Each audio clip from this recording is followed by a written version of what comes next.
T20 বিশ্বকাপত এবাৰ ঘটিছে অঘটন কি অঘটন ঘটিছে কি হৈছে হে সকলোবিলাক যদি আপোনালোকে জানিব বিচাৰিছে তেনেহলে এই ভিডিওটো একেবাৰে প্ৰথমৰ পৰা শেষলৈকে চাই থাকিব পাৰে আৰু সকলোৱে জানেই যে বিশ্বকাপৰ একেবাৰে সুন্দৰ মহা ৰণ চলি আছে ৰোমাঞ্চকৰ খেল চলি আছে আমি আগতে দেখিছোৱে যে ইউএছএ দলে পাকিস্তানক হৰুৱাইছে হেবুটো আমি অঘটন আগতে দেখিছোৱে গতিকে এতিয়াও পুনৰ এবাৰ কেইটামান ঘণ্টাৰ আগতে আৰু কেইটামান অঘটন দেখা পালো প্ৰায় দুটাকৈ বিশ্বকাপত কেতিয়াও নোহোৱা ঘটনা দেখিবলৈ পোৱা গ'ল বুলি ক'ব লাগিব গতিকে বহুতে বেছি এই ভিডিওটো ইন্টাৰেষ্টিং হ'বলৈ গৈ আছে তাৰ আগতে চেনেলটো এনেকুৱা ধৰণৰ সুন্দৰ খবৰৰ বাবে এতিয়া সাবস্ক্ৰাইব কৰি ল'বলৈ নাপাহৰিব আৰু মই এতিয়া আহিছো আজি ভিডিওটোৰ মূল বিষয়টো লৈ প্ৰথমটো অঘটন বা কেতিয়াও বিশ্বকাপত এটো ঘটা নাছিল হেতু হৈছে যে আফগানিস্তান হয় আফগানিস্তান দলটিয়ে পুন প্ৰথমবাৰৰ বাবে বা টি20 বিশ্বকাপৰ ইতিহাসত ফাৰ্ষ্ট টাইম সুপাৰ 8 লৈ কোৱালিফাই কৰিবলৈ সক্ষম হৈছে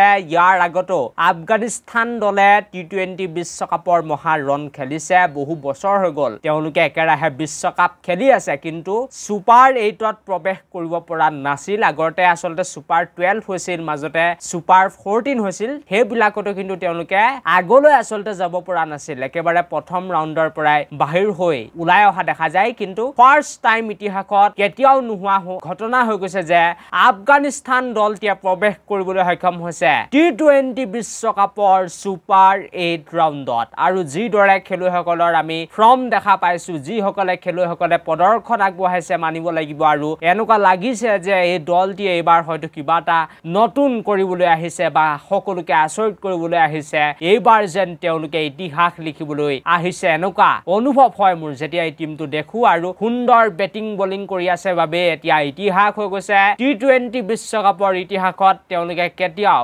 সুপাৰ 8 ৰাউণ্ডত প্ৰৱেশ কৰিব পৰা নাছিল বা তেওঁলোকে কেতিয়াও আগলৈ যাব পৰা নাছিল আগতে সুপাৰ 12 হৈছিল সুপাৰ 14 হৈছিল এনেকুৱাই হৈছিল গ্ৰুপ ষ্টেজৰ মেচ বিলাকৰ পৰা আফগানিস্তানৰ টিমটো বাহিৰ হ'বলগীয়া হৈ যায় এনেকুৱা অৱস্থা হৈছিল কিন্তু ফাৰ্ষ্ট টাইম আমি বহুত বেছি ষ্ট্ৰং টিম দেখা পালো বুলি ক'ব লাগিব বিশ্বকাপত একেবাৰে আচৰিত কৰিছে সকলোকে আৰু নিউজিলেণ্ড টিমক টা বাই বাই বাহিৰৰ ৰাস্তা দেখাইছে বুলি ক'ব লাগিব এই বিশ্বকাপৰ পৰা গতিকে বহুত বেছি এটি ভাল কথা বুলি ক'ব লাগিব এছিয়াৰ এখন দেখে বিশ্বকাপৰ দৌৰত আগবাঢ়ি যাবলৈ সক্ষম হৈছে আফগানিস্তানৰ দলটিক মই শুভেচ্ছা জনাব বিচাৰিছো আগলৈ যাতে তেওঁলোক আৰু আগুৱাই যায় তাৰ লগতে আৰু এটা অঘটন বুলি ক'ব লাগিব কিছু সময়ৰ আগতে আমি দেখা পালো আৰু সেই অঘটনটো হৈছে যে মাত্ৰ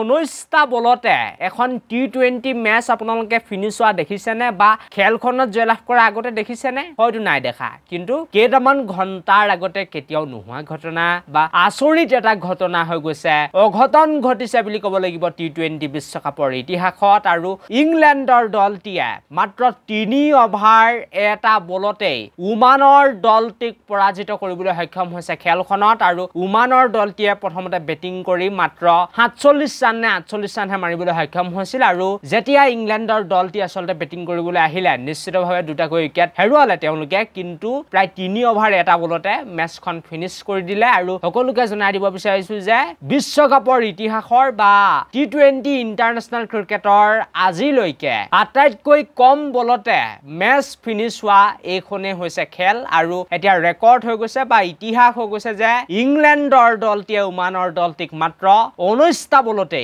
বা 101টা বল বাকি থকাৰ অৱস্থাতে খেলখনত হৰাবলৈ সক্ষম হৈছে ইয়াৰ আগতে 2014 চনৰ টি20 বিশ্বকাপত নেদাৰলেণ্ডৰ দলটিক প্ৰায় শ্ৰীলংকাৰ দলটিয়ে 5 অভাৰতে খেলখন ফিনিশ কৰিবলৈ সক্ষম হৈছিল প্ৰায় 90টাকৈ বল বাকি আছিল হেতু এটা ৰেকৰ্ড আগতে আছিল কিন্তু এতিয়া সেই ৰেকৰ্ডটো ভংগ হৈ গৈছে শ্ৰীলংকাৰ ৰেকৰ্ডটো ভংগ কৰি দিলে আৰু এতিয়া ইংলেণ্ডৰ দলটিয়ে মাত্ৰ 19টা বলতে 50 ৰান মাৰি ওমানৰ দলটিক হৰুৱা নাই এটি নতুন ৰেকৰ্ড গঢ়িছে ইতিহাস লিখিছে বিশ্বকাপত তেওঁলোকে অঘটন ঘটাইছে আৰু ইংলেণ্ডৰ দলটি একেবাৰে বেয়া অৱস্থাৰ পৰা উভতি আহিছে বুলি ক'ব লাগিব তেওঁলোকে নেক্সট ৰাউণ্ডত যায় নাযায় এতিয়াই কোৱাটো সম্ভৱ নহয় কিন্তু অষ্ট্ৰেলিয়া দলটিয়ে যদি কেনেবাকৈ স্কটলেণ্ডক হৰাই দিয়ে তেনেহলে ইংলেণ্ডৰ বাবে সকলো দুৱাৰ খোল খাই যাব বিশ্বকাপৰ নেক্সট ৰাউণ্ডত বা সুপাৰ 8ত প্ৰৱেশ কৰিবলৈ সক্ষম হ'ব এটো আছিল আজি ভিডিওটো আশা কৰো আপোনালোকে ভিডিওটো চাই নিশ্চিতভাৱে উপকৃত হ'ল thank you for watching this video